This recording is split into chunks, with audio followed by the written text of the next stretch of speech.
Now students लेते हैं question number 13। कह रहा है a ball is thrown vertically upward with a velocity of 49 metre per second, calculate the maximum height to which it rises. अब देखो बच्चों ध्यान से समझो, एक बॉल है इस तरीके से आपके पास, ठीक, ये बॉल है और बॉल को आपने वर्टिकली ऊपर की डायरेक्शन में फेंक दिया, 1 2 3 स्टार्ट। तो जब आपने इस तरीके से फेंका इसको, ठीक, तो इनिशियल वेलोसिटी कुछ ना कुछ है, इनिशियल वेलोसिटी जीरो नहीं, इनिशियल वेलोसिटी कब जीरो होती है, जब फ्री फॉल होता है, ठीक। फ्री फॉल मतलब ऐसे पकड़ा रिलीज कर दिया, तब इनिशियल वेलोसिटी जीरो। अभी तो आपने इस पे फोर्स लगाया ना ये ऐसे ऊपर भेजने के लिए, तो आपने इसको कुछ ना कुछ इनिशियल वेलोसिटी दी है, और वो इनिशियल वेलोसिटी कितनी है, 49 मीटर पर सेकंड। पढ़ लीजिए, अ ball is thrown vertically upward, vertically upward मतलब ग्राउंड से 90 डिग्री बनाता हुआ, ठीक। ये देखिए ये ग्राउंड है, ओके, ये ग्राउंड है इस तरीके से, और ये यहां से 90 डिग्री बनाता हुआ ये चला गया टॉप पॉइंट, मान लो ए पॉइंट से फेंका था और इसका टॉप वाला पॉइंट क्या है, बी है, ठीक है स्टूडेंट्स। तो पॉइंट ए पे इसकी वेलोसिटी कितनी होगी, initial velocity u is equals to कितनी वेलोसिटी से फेंका है इसको, 49 मीटर पर सेकंड, ये इसकी इनिशियल वेलोसिटी है, ठीक। अच्छा, जब भी कोई बॉडी ग्रेविटेशनल फील्ड में वर्टिकली अपवर्ड जाती है, ग्रेविटेशनल फील्ड मतलब ये अर्थ का ग्रेविटेशनल फील्ड है ना, तो ये ग्रेविटी के अगेंस्ट ऊपर जा रही है, तो इसके ऊपर कितना एक्सक्लेशन काम करता है बच्चों, यहां पर एक्सक्लेशन की वैल्यू क्या लोगे, ये सवाल है। तो यहां पर हम यूज करेंगे एक्सक्लेशन की जगह एक्सक्लेशन ड्यू टू ग्रेविटी, पता है ना आपको, ठीक। तो एक्सक्लेरेशन ड्यू टू ग्रेविटी को जी से दिखाया जाता है, कैसे, जी से दिखाया जाता है, याद रखिएगा बच्चों। एक्सक्लेरेशन ड्यू टू ग्रेविटी को हम जी से दिखाते हैं, जी की वैल्यू होती है इक्वेटर्स पे 9.8 मीटर पर सेकंड स्क्वायर और पोल्स पे 10 मीटर पर सेकंड स्क्वायर, ठीक। अभी क्वेश्चन जब दिया है और क्वेश्चन में जी की वैल्यू नहीं दी है, तो जब भी क्वेश्चन में जी की वैल्यू नहीं देगा आपको 9.8 लेना है, अगर उसने बोल दिया 10 लेना है तब 10 लेना है आपको, ठीक। नहीं बोलेगा तो 9.8 लेना है, तो जी की value 9.8 metre per second square. अब सुनो ध्यान से, जी क्या होता है, एक्सक्लूशन ड्यू टू ग्रेविटी, ये एक वेक्टर क्वांटिटी होती है, इसकी डायरेक्शन कहां होती है, ऑलवेज टुवर्ड्स द सेंटर, ठीक। जी की डायरेक्शन फिक्स होती है बच्चों, ये हमेशा अर्थ के सेंटर की तरफ होगा, तो इसकी ये डायरेक्शन है, जी की डायरेक्शन ये क्या है, direction of acceleration due to gravity g, ठीक। जी एक वेक्टर होता है भाई, इसके पास डायरेक्शन होती है, हाँ, ठीक। तो इसकी डायरेक्शन कहां है, toward the centre of the अर्थ, ठीक। अब सुनो, अब आपको अपना क्वेश्चन करते टाइम ये देखना है कि जी को आप पॉजिटिव में रखोगे कि नेगेटिव में, तो ये बच्चे नहीं समझ पाते, मैं आपको बताता हूं। अगर आपका मोशन, देखो जी की डायरेक्शन फिक्स कर दो हमेशा नीचे की तरफ, हमेशा जी फिक्स है भाई, जी की डायरेक्शन फिक्स है हमेशा नीचे की तरफ। अगर आपका मोशन जी के ऑपोजिट डायरेक्शन में हो रहा है, यानी कि बॉडी नीचे से ऊपर जा रही है, तो आपको जी को माइनस लेना है। और अगर आपका मोशन जी की डायरेक्शन में हो रहा है, जी हमेशा नीचे, अगर आप फ्री फॉल करा रहे हो तो जी आपको पॉजिटिव लेना है, समझ गए। तो यहां पे देखो आपका मोशन की डायरेक्शन कौन सी बच्चों, यहां पर आपका मोशन कहां हो रहा है, ऊपर की दिशा में, ये देखिए ऊपर की डायरेक्शन में ऐसे जा रही है बॉडी, यानी कि आपका जो मोशन है वो जी के क्या है, ऑपोजिट है, इसलिए आपको जी लेना पड़ेगा इस क्वेश्चन में -9.8, तो जी बराबर -9.8, ठीक। ये लीजिए, अगर बॉडी ऊपर से नीचे आ रही होती तो मोशन किधर होता, जी की डायरेक्शन में, तब हम जी को पॉजिटिव लेते, ठीक है। अच्छा ये हो गया, यू पता है, जी पता है। इसके बाद कह रहा है find the maximum height to which it rises, ठीक। कितनी मैक्सिमम हाइट तक ये जाएगा, मतलब ए से बी तक ये जो हाइट है ये आपको निकालनी है, कितनी मैक्सिमम हाइट तक जाएगा, ये एच की वैल्यू आपको यहां पर फाइंड करनी है, ठीक है स्टूडेंट्स। अच्छा कुछ बातें आप समझ लीजिए बच्चों, यहां पर ध्यान से देखिए, जब बॉडी को आप ऐसा थ्रो करोगे तो जब ये टॉप पे पहुंचेगी तो उसकी फाइनल वेलोसिटी जीरो हो जाएगी, मानते हो कि नहीं। ये देखो 1 2 3 स्टार्ट, ठीक, देखो ना पल भर के लिए रुकती है ये टॉप पे जाके, ये ऐसे, मतलब फेंका आपने कितनी वेलोसिटी से था, 49 मीटर पर सेकंड, ठीक। यहां पर जाके पल भर के लिए वो रुकेगी। अगर आप ए से बी तक का मोशन देख रहे हो तो यहां पर इसकी फाइनल वेलोसिटी वी कितनी हो जाएगी, 0 मीटर पर सेकंड। ये सुनो भाई, रुकता है ना वो पल भर के लिए, फिर लौट के वापस नीचे आता है, ठीक। तो ए से बी तक के मोशन के लिए initial velocity 49 metre per second, और बी पे जैसे पहुंचेगा टॉप पे अपने मैक्सिमम हाइट पे जैसे ही पहुंचेगा फाइनल वेलोसिटी 0 हो जाएगी, ये भी आपको ध्यान रखना है। अब आपको एच की वैल्यू निकालनी है, ध्यान से चेक करो, आपको एक्सक्लेशन पता है, यू पता है, वी पता है, कौन सी इक्वेशन ऑफ मोशन लगाओगे, 3 इक्वेशन ऑफ मोशन होती है आपके पास, 3। फर्स्ट वाली होती है v is equals to u plus a t, याद है चैप्टर नंबर 1 में पढ़ा था। सेकंड के आपके पास s is equals to u t plus half a t square. अगर आपको h निकालना है, यानी कि आपको यहां से यहां तक का डिस्टेंस निकालना है, तो फर्स्ट वाली इक्वेशन ले नहीं सकते हो, क्योंकि फर्स्ट वाली इक्वेशन में डिस्टेंस नहीं है, डिस्टेंस को आप किससे दिखाते हो, s से दिखाते हो, ठीक।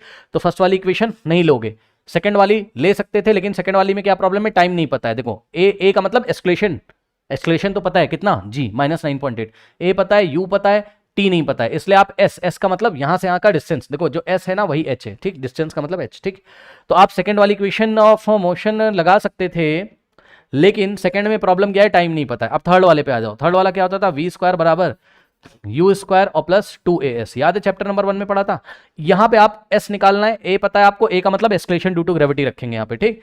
u पता है आपको, v पता है आपको, तो अब आप s निकाल सकते हो। चलो तो थर्ड वाली यूज कर लो, ठीक। तो थर्ड वाली अगर हम यूज करेंगे, यहाँ पे देखिए v स्क्वायर बराबर यू स्क्वायर और प्लस 2as, ठीक। ये वाला यू स्क्वायर कहाँ जाएगा, लेफ्ट में, तो यहां से आ जाएगा v square minus u square, भाई यू स्क्वायर लेफ्ट में आके माइनस हो जाएगा, इज इक्वल्स टू में क्या हो गया 2as, ये लीजिए, ठीक। अब ध्यान दो बच्चों, यहां से हो जाएगा v square minus u square, ध्यान दे बच्चे, s को अगर आपको निकालना है, s निकालना है, तो ये 2as में मल्टीप्लाई इधर आके डिवाइड करेगा, ये लीजिए s का फॉर्मूला बन गया, ठीक। s का क्या बन गया, फॉर्मूला बन गया। ओके स्टूडेंट्स, s को फ्री कर लो, 2a आके इधर डिवाइड लगा देगा, ये लीजिए 2a is equals to s। अब करेंगे क्या, मतलब s इज इक्वल्स टू कितना आ गया अभी तक, यहाँ देखो s इज इक्वल्स टू आ गया आपके पास, s इज इक्वल्स टू आ गया आपके पास v square minus u square upon 2a। अब वैल्यू रखना शुरू करो, s की जगह हम क्या रखेंगे h, s की जगह हम h रखेंगे, ठीक है। s डिस्टेंस या डिस्प्लेसमेंट होता है a से b तक का, ठीक। नाउ v कितना है, v जाके देखो 0 है, ठीक, 0 माइनस u कितना है, u कितना है 49, ठीक, 49 मीटर पर सेकेंड अपॉन, और ध्यान दो u का स्क्वायर है, v का स्क्वायर है तो 0 का स्क्वायर, और यहाँ u का स्क्वायर है तो 49 का स्क्वायर अपॉन में 2 इंटू ए, नीचे क्या है 2 इंटू ए, 2 इंटू ए की जगह हम क्या रखेंगे एस्केलेशन ड्यू टू ग्रेविटी, कितना है भाई एस्केलेशन रखना होता है ना, तो यहाँ पे g की वैल्यू आ जाएगी, ठीक। और g की वैल्यू यहाँ माइनस में रखेंगे, यानी कि a बराबर हम क्या रखेंगे यहाँ पर -9.8, ठीक। तो यहाँ पे रखेंगे -9.8, ये लो, ठीक, ये हो गया, ठीक। अब यहाँ से आ जाओ, 0 का स्क्वायर 0 होता है और माइनस 49 का स्क्वायर, देखो 0 का कोई मतलब नहीं है तो माइनस ऐसे ही आ जाएगा, 49 का स्क्वायर मतलब 49 इंटू 49, ये लो, ठीक। अपॉन में क्या हो जाएगा, देखो 2 प्लस का और ये माइनस का, प्लस माइनस माइनस होता है तो माइनस, और 2 इंटू कितना हो जाएगा 9.8 हो जाएगा, ठीक। चलिए अब ये वाला माइनस से माइनस कट जाएगा और इसको आप सॉल्व कर सकते हो। सॉल्व कैसे करेंगे आइए देखते हैं। तो बच्चों एक काम करो, देखो ध्यान से, मैं सॉल्यूशन इसका दिखाता हूँ, कहाँ पर दिखाऊँ, इस डायग्राम को हम थोड़ा छोटा कर लेते हैं, ठीक। चलो ये इसको हमने थोड़ा छोटा कर दिया, ठीक, यहाँ पे फिट कर दिया। चलो अब यहाँ से आ जाओ, कैलकुलेशन क्या आपकी, कैलकुलेशन है h is equals to 49 into 49 upon में कितना है 2 इंटू 9.8, 2 इंटू 9.8। अब इतना तो सबको पता होगा कि यहाँ से बच्चों पॉइंट हटेगा तो ऊपर क्या आ जाएगा, एक 0 आ जाएगा, है ना, या ऊपर 10 आ जाएगा, ये सबको पता होगा, ठीक। Now h is equals to 49 into 49 into में 10 और डिवाइडेड बाय कितना है 2 इंटू 98 है, ठीक है बच्चे। अब ध्यान दो जरा, देखो 49 वन जा 49 होता है और 49 टू जा क्या होता है 98, कर लो 49 को 2 से मल्टीप्लाई कर लो भाई, कर लो 98 आएगा, ठीक। 49 वन जा 49, 49 टू जा, ठीक, ये हो गया। अब इसके बाद ध्यान देंगे बच्चे, 2 वन जा 2 होता है और 2 5 जा होता है 10, ठीक। तो h इज इक्वल्स टू कितना आ जाएगा 49 इंटू 5 डिवाइडेड बाय 2 इंटू 1 2, यानी कि आ गया हमारे पास 49 इंटू 5 और डिवाइडेड बाय कितना हो गया 2 इंटू 1 2। अब 49 इंटू 5 कर लीजिए कहीं पर, 49 इंटू 5 करिए बच्चों, 5 9 जा होता है 45, 4 5 4 दा 20 प्लस 4 24, ये लो 245 divided by 2। So h is equals to कितना आ गया 245 divided by 2। Now 245 divided by 2 हो जाएगा, सभी बच्चों को पता है कितना होगा मेरे ख्याल से, ये होगा करीब 100, चलिए करके देख लेते हैं, 22 पॉइंट समथिंग है ना, देखते हैं यहाँ कहीं कर ले। चलो इतना पहले कॉपी कर लो, अब यहाँ पे आ जाओ और कैलकुलेशन करो, ठीक। तो कैलकुलेशन बच्चों करोगे आप, कितना है 245 डिवाइडेड बाय 2, 245 को 2 से डिवाइड करोगे, 2 वन जा 2 होता है, ठीक। यहाँ से 4 कॉपी करोगे, 2 2 जा कितना होता है 4 होता है, यहाँ से 5 कॉपी करोगे, ठीक, 2 2 जा 4 होता है, 5 माइनस 4 1 होता है, डेसिमल लगाओगे 0 बढ़ाओगे, 2 5 जा कितना होता है 10 होता है, 10 माइनस 10 कट जाएगा, ठीक। कितना आ गया 122.5 मीटर्स, यस सर। भाई हाइट किस में मेजर करोगे, मीटर्स में ही ना, क्यों, क्योंकि सब कुछ हमने एसआई सिस्टम में रखा था, तो जो डिस्टेंस है या हाइट है उसकी यूनिट क्या आएगी मीटर्स में आएगी, ठीक। तो find the maximum height to which it rises, ठीक है, वो कितनी हाइट तक गया है मैक्सिमम, तो जवाब है वो कितनी एच मैक्सिमम लिया उसने, एच मैक्सिमम कितनी हाइट तक जा सकता है 122.5 मीटर तक गया है। पार्ट 1 का आंसर है। अब सुनो पार्ट 2, कह रहा था टोटल टाइम, ध्यान से सुन लो, टाइम नहीं पूछा है, टोटल टाइम पूछा है, the total time it takes to return to the surface of the earth. अब यहाँ पे एक कॉन्सेप्ट है, ध्यान से सुनो, नीचे से ऊपर तक जाने में जितना टाइम लगाता है उतना ही ऊपर से नीचे आने में लगाता है। कॉपी में नोट लगाओ, कॉपी में नोट लगाओ बच्चों, time of ascent is equal to time of descent, ठीक है, ठीक, time of ascent is equals to time of descent, ये सब नोट कर लिया होगा आपने, कॉपी में नोट लगाइए, टाइम ऑफ एसेंट, एसेंट मतलब नीचे से ऊपर जाना, इज इक्वल्स टू क्या होता है, टाइम ऑफ डेसेंट, ठीक, यानी कि नीचे आने का। तो ए से बी तक जाने का टाइम बराबर बी से ए तक आने का टाइम, टाइम ए से बी तक, ए से बी तक जब जाएगा नीचे से ऊपर, उतना ही टाइम वो ऊपर से नीचे आने में लगाता है। हर एक ऑब्जेक्ट ऐसा करता है, याद रखिएगा। कोई भी ऑब्जेक्ट अंडर द ग्रेविटी अगर मोशन करता है, ठीक, तो जितना समय वो ऊपर जाने में लगाता है उतना ही समय वो नीचे आने में लगाता है। ध्यान से सुन लीजिए, क्यों पता है, थोड़ा हम आपको फील दे देते हैं। फील ये है कि वो 49 मीटर पर सेकंड से जा रहा था, ठीक, अब इस पे एस्केलेशन ड्यू टू ग्रेविटी कितना काम कर रहा है, 9.8, किधर, नीचे, तो ये इसकी स्पीड को डिक्रीज करेगा। किस रेट से डिक्रीज करेगा, 9.8 मीटर पर सेकंड, यानी कि हर एक सेकंड इसकी स्पीड 9.8 मीटर पर सेकंड से डिक्रीज होगी जब ये नीचे से ऊपर जाएगा। टॉप पे पहुंच के स्पीड 0 हो जाएगी, ठीक, क्या मैंने बोला, हर एक सेकंड में इसकी स्पीड 9.8 मीटर पर सेकंड से डिक्रीज होगी, टॉप पे पहुंच के 0, और ऊपर से जब नीचे आ रहा होगा तो इसकी स्पीड वापस बढ़ेगी। तो जितनी स्पीड से आपने फेंका था उतनी स्पीड से आके वापस ग्राउंड में टकराएगा। तो जिस रेट से इसने स्पीड को घटाया था, उस स्पीड से, जिस रेट से इसने स्पीड को डिक्रीज किया था ऊपर जाते टाइम, उतने ही रेट से ये स्पीड को इंक्रीज करेगा। तो पर सेकंड ये अपनी स्पीड 9.8 मीटर पर सेकंड से डिक्रीज कर रहा था, तो नीचे आते टाइम पर सेकंड ये 9.8 मीटर पर सेकंड से अपनी स्पीड इंक्रीज करेगा।